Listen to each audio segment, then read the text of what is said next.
Hello students, तो आज की इस वीडियो में आज मैं कक्षा 9वीं वाले विद्यार्थियों को प्रश्नावली 1.7 के प्रश्नों को बताने वाला हूं और ये जो प्रश्नावली 1.7 के प्रश्न है वो एकाधिकरण पूर्ववर्ती विधि से बनेंगी। ये पूरा प्रश्न सेम टू सेम प्रश्नावली 1.5 की तरह ही बनेगा। तो चलो इन प्रश्नों को बना लेते हैं। तो सबसे पहले यहाँ पे मैं प्रश्नावली लिख लेता हूँ। प्रश्नावली 1.7 विधि कौन सा है? एकाधिकरण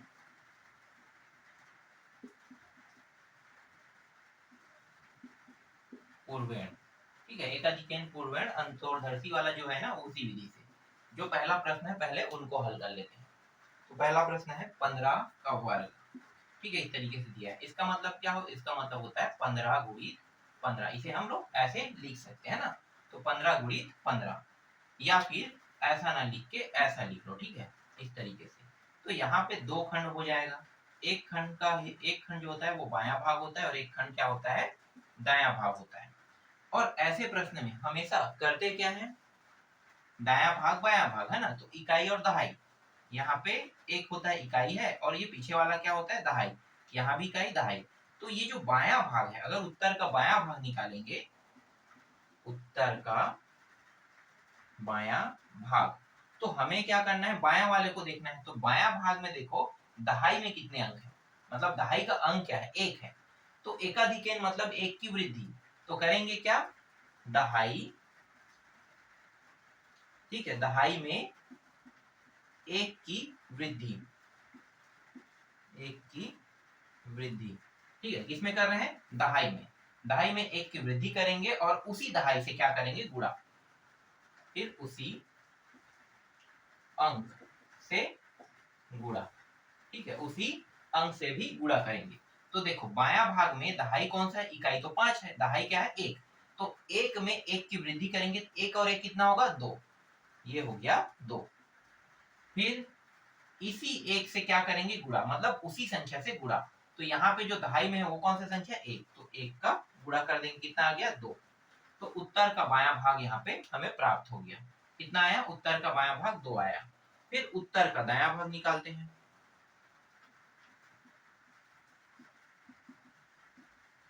दायां भाग। ठीक है, उत्तर का दायां भाग कैसे निकालोगे? इकाई इकाइयों का गुणा है ना। तो इकाइयों का गुणनफल करते हैं इसको। इकाइयों का गुणनफल। ठीक है, बहुत सरल, बहुत आसान है। इकाई इकाई कौन से हैं? ये 5 और 5, 5 पंचे 25, मतलब 5 गुणा 5 बराबर कितना हो गया? 25। तो यहाँ पे 25 ले जाते हैं, तो 225 जो है इसका उत्तर आ रहा है। फिर उत्तर की जांच अगर आपसे पूछता है तो आपको पता है जांच कैसे करना है ना। तो ऐसे आपको कर लेना है। लगता है इसमें का इंक खत्म हो गया है, चलो दूसरा पेन यूज कर लेते हैं।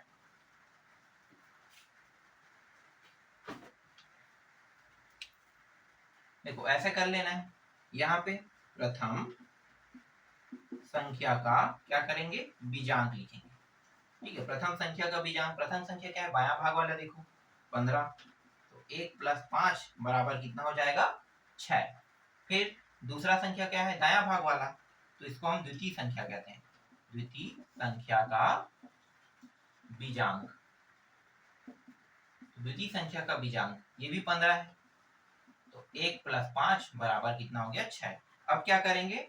दोनों प्रथम द्वितीय दोनों संख्याओं के बीजांकों का गुणनफल। तो डायरेक्ट गुणा कर दें। 6 × 6 बराबर कितना होगा? 36। तो 3 + 6 बराबर कितना हो गया? 9। अब जो उत्तर आया है उसको भी निकाल के देखते हैं। तो उत्तर का अगर जांच करते हैं और उत्तर के जो बीजांक है वो भी 9 प्राप्त होता है, तो इसका मतलब क्या है? इसका मतलब जो हम उत्तर बना लाए हैं ना वो सही होगा। तो उत्तर का बीजांक 2 + 2 + 5 कर दो डायरेक्ट। ठीक, कितना आ गया? 9। देखो यहाँ भी 9, यहाँ भी 9। अगर दोनों जगह हमें 9 प्राप्त हो रहा है, इसका मतलब ये है कि ये जो हमने प्रश्न बनाया ना एकाधिकरण पूर्ववर्ती विधि से, वो पूरी तरीके से सही बना है। तो एक प्रश्न बस मैं बताऊंगा उत्तर की जांच करने वाला, बाकी जितने भी प्रश्न रहेंगे सब के सब एकाधिकरण पूर्ववर्ती विधि से ही बनेंगे। ठीक है, तो चलो और आगे के प्रश्नों को देख लेते हैं। तो ज्यादा मैं यहाँ पे बदलाव नहीं करूंगा, बस थोड़ी थोड़ी बदलाव करूंगा। जैसे कि यहाँ पे इनको मिटा दो और यहाँ पे प्रश्नों को मिटा दो, बाकी सब तो सेम रहेगा। तो जो भी प्रश्न रहेगा उनको बनाना है, चाहे 25 रहे है ना, 25 का वर्ग। ये देखो यहाँ पे कितना दिया है? 25 का वर्ग। तो इसको कैसे लिखोगे? 25 × 25। देखो फटाफट हल कर लेते हैं। इसमें एक की वृद्धि करेंगे, कितना हो जाएगा? 3। और इसी 2 से क्या करेंगे गुणा, तो 3 से ये 3 हो गया, 3 का 2 गुणा करें कितना आ गया 6। तो देखो यहाँ पे आ गया 6, ये वाला इन खत्म है, इसी को यूज कर लेते हैं। ठीक है, कितना आ गया 6 आ गया। अब यहाँ पे इकाइयों का गुणा, तो 5 5 का गुणा कर दो, तो 5 गुणित 5 कितना हो गया 25, 625 आ गया। देख लो फटाफट हमने हल कर दिया। ठीक है, ये दूसरा प्रश्न भी आपका बन गया। इसी तरीके से और भी प्रश्न दिए हुए हैं, जैसे कि यहाँ पे फिर से मान बदल लेते हैं। ठीक है, इस बार कितना ले लेते हैं, इसमें 35 दिया है, 45 दिया है, 55 दिया है, 75 दिया है, 85 दिया है, 95, 95 ले लेते हैं। ठीक है, 95, तो ये 95 का वर्ग, 95 गुणित 95, इसको भी हल कर लेते हैं। उत्तर की जांच सब में एक जैसा रहेगा, तो इसको बताने की जरूरत नहीं है। ठीक है, 9 और 1 बढ़ा देंगे कितना हो जाएगा। ठीक है, हमेशा यही वाला दहाई बस यूज होगा, है ना, याद रखना यही वाला दहाई। तो 9 और 1 कितना हो गया 10, और 10 और इसी 9 से गुणा कर देंगे, तो कितना हो गया 9 दहाई 90। ठीक है, 90 आ गया। अब 5 गुणित 5 तो कितना आ जाएगा 25। ठीक है, ये 25 हो गया। देख लो, तो ये उत्तर जो है 9025 यहाँ पे प्राप्त हो रहा है। इसी तरीके से अगर और बढ़ाते हैं, अगर और बढ़ा देते हैं, कौन सा है 105, 115, 115 ले लेते हैं। ठीक है, 115 ये अंतिम है समझो, तो 115 गुणित 115। तो इस बार देखो अंक कितना है 3 है, तो अब दहाई को लेना है, तो कैसे लोगे, इस बार दोनों को एक साथ लोगे, मतलब ये दोनों जो है वो हमारा दहाई अंक रहेगा।